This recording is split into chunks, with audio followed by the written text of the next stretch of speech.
the immortal Guru Mahavatar Baba. Not much was known about this great Guru except for the little information that is got from Paramahans Yoganand's book.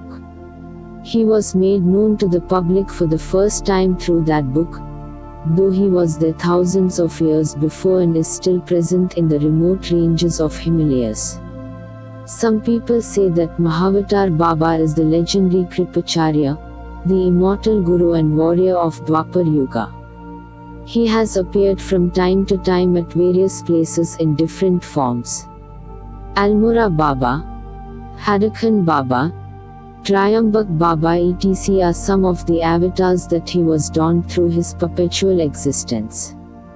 Babaji has guided several spiritual gurus of the past. Among them were Shankaracharya and Kabir. Jesus received his Kriya Yoga initiation in Kashmir from the great Guru.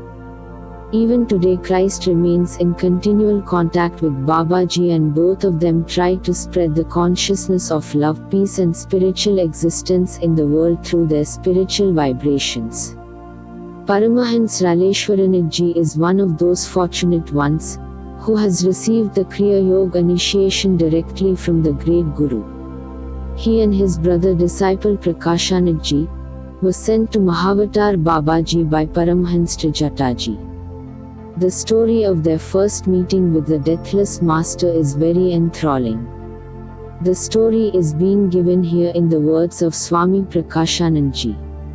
After we had received knowledge on tantric percepts from Trijataji, he insisted that I and Raleshwaranidji should go and receive the techniques of Kriya Yoga from Mahavatar Babaji himself. The only clue about his whereabouts given to us by Trijataji was that he generally wandered about the Nar Narayan mountain ranges in Badrinath and the Kalindi range which was beyond it. The temple of Badrinath is one of most beautiful and spiritually vibrant shrines of the world.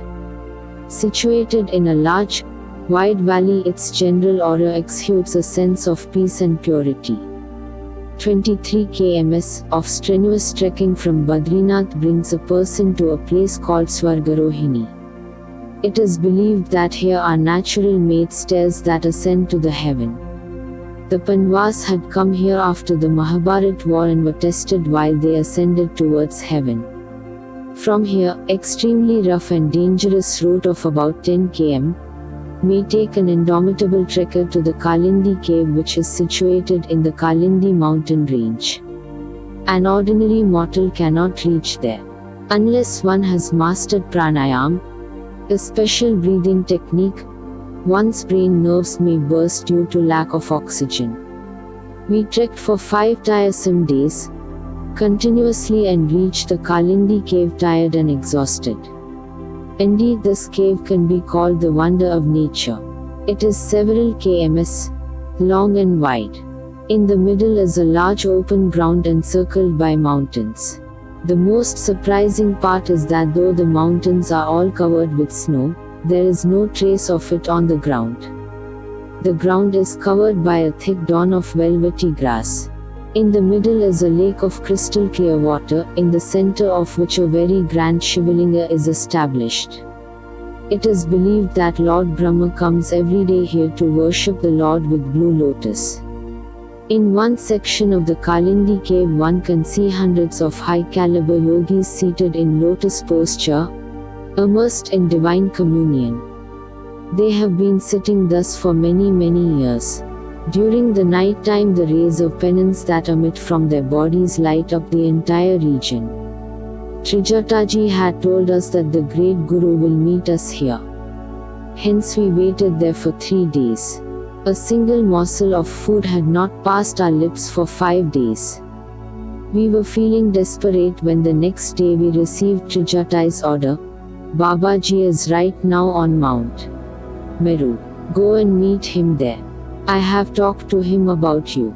We started for Mount Meru at once. How we traversed that merciless and unforgiving terrain is a story in itself. Yet when we reached the summit of the mountain at last, broken, starved and fatigued, all our anxieties came to an end. Seated in lotus posture on a large boulder before us was the great immortal Guru. 6 advanced yogis sat around him along 3 beautiful and enchanting yoginis. On the right hand one could see 3 caves. Amazing incidents with Mahavatar Babaji. Haryakhan village near the year 1890. He is said to be the great yogi who appeared in many human forms at the same time through his yogic powers of Kaya Nirvana is described in the yoga philosophy of Patanjali. According to one account, he was the guru of Mahayogi Gorakhnath, then named Yogi Matsyendranath. He was the Mahavatar Baba who initiated Yogi Lahiri Mahashay in Almora, whose tradition still goes by the name of the Kriya Yoga of Yoga Society. Haryakhan Babaji's other physical form was by the name of Mahaprabhu Ramlal Ji Maharaj, who lived in a cave in Savai village near Agra, India in the year 1911. Mahaprabhuji initiated Yogiraj Chandramohan Ji to his tradition of Siddha Yoga. Bhagwan Nityanand of Ganeshpuri is said to be another physical body of Haryakhan Babaji who initiated Swami Muktanand. In the Kurmachala area, which includes Almora district, Nainital and Garhwal, the lower Himalayas, he is well known as Haryakhan Baba.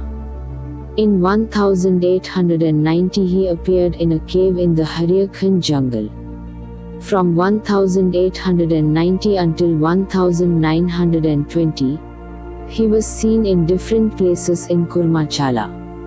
After that several people saw him in visions.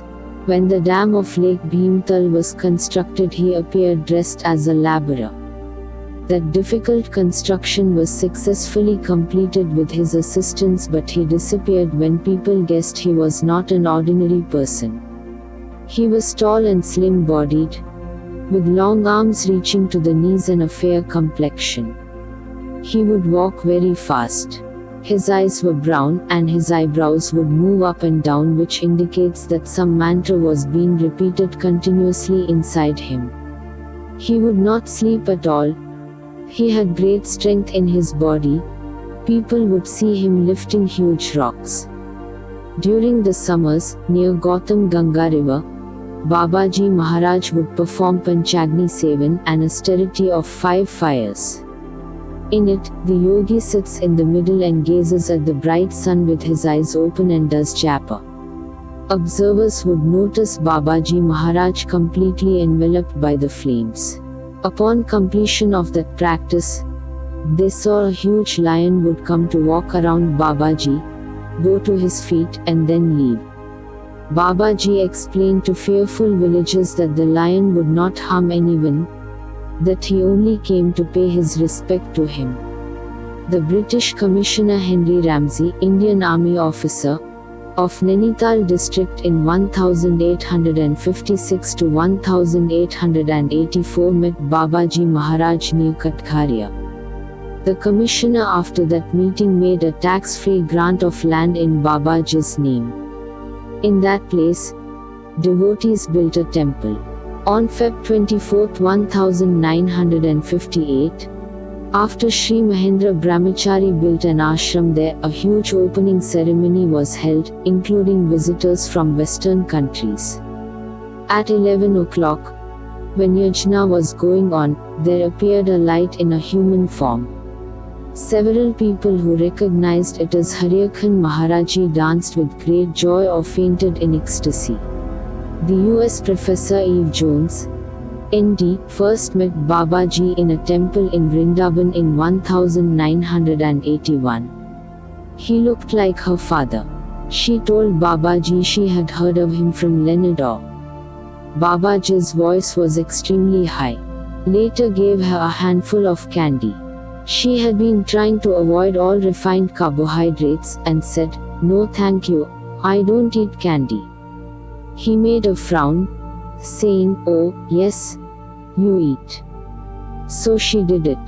Later he hit her after she had sat down in front of him in a half lotus posture. Why, she dared to ask. He pointed his right forefinger forward, waving his arm, and said, "Move more quickly." A little later she tried to take a picture of Babaji and he agreed to it and even posed for her. But when she tried, she could not see clearly through the viewfinder of her camera. "All I could see was dark swirling smoke," she writes. She could not understand what could be wrong with her camera. Babaji laughed. Another said to her, "Babaji's just playing a game with you." A little later the thought came to her, "He's just like a giant baby."